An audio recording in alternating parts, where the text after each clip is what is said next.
Maturity ఉంటుంది. So వాళ్ళు రోజులు గడిచిన కొద్దీ లివర్ మెచ్యూరిటీ పెరిగి జాండీస్ కంట్రోల్ అవుతుంది. ఓకే. సో ఈ 2 మెయిన్ రీజన్స్ జాండీస్ ఎందుకు వస్తుంది బేబీస్కి. ఇది 5 to 7 days మధ్యలో పీక్ అవుతుంది జాండీస్. సో ఇంటికి పోయేటప్పుడు మీరు అడిగిన క్వశ్చన్, ఇంటికి పోయేటప్పుడు జాండీస్ ఉంటుంది అంటే ఉంటుంది. మేము ఎవ్రీ బేబీకి వాళ్ళ ఇంటికి పోయేటప్పుడు స్కిన్ టెస్ట్ చేస్తాం జాండీస్. ఎవ్రీడే క్లినికల్ ఎగ్జామినేషన్ చేస్తాము. జాండీస్ అనిపిస్తే బ్లడ్ టెస్ట్ చేస్తాం. లేకపోతే స్కిన్ మెషిన్ ఉంది, స్కిన్ మీద పెడితే మనకు జాండీస్ వాల్యూస్ తెలిసిపోతాయి. అది ఎక్కువ ఉంది అంటే మేము బ్లడ్ టెస్ట్ చేసి అప్పుడు ట్రీట్మెంట్ ఇస్తాం బేబీస్కి. ఓకే.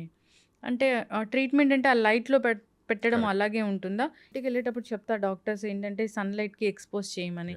సో అది ఖచ్చితమైన పద్ధతేనా డాక్టర్ గారు? కరెక్ట్. ఇప్పుడు మేము కూడా మెడికవర్ విమెన్ హాస్పిటల్స్లో మేము రౌండ్స్ చేసేటప్పుడు చాలా మంది క్వశ్చన్ అడుగుతారు mothers. That's a valid question. సూర్యుడు పెడితే జాండీస్ తగ్గుతుంది అంటే సూర్యునికి జాండీస్కి అసలు సంబంధం లేదండి. అండ్ మెడిసిన్ లేదు అసలు జాండీస్ని ట్రీట్ చేసేది. ఒకవేళ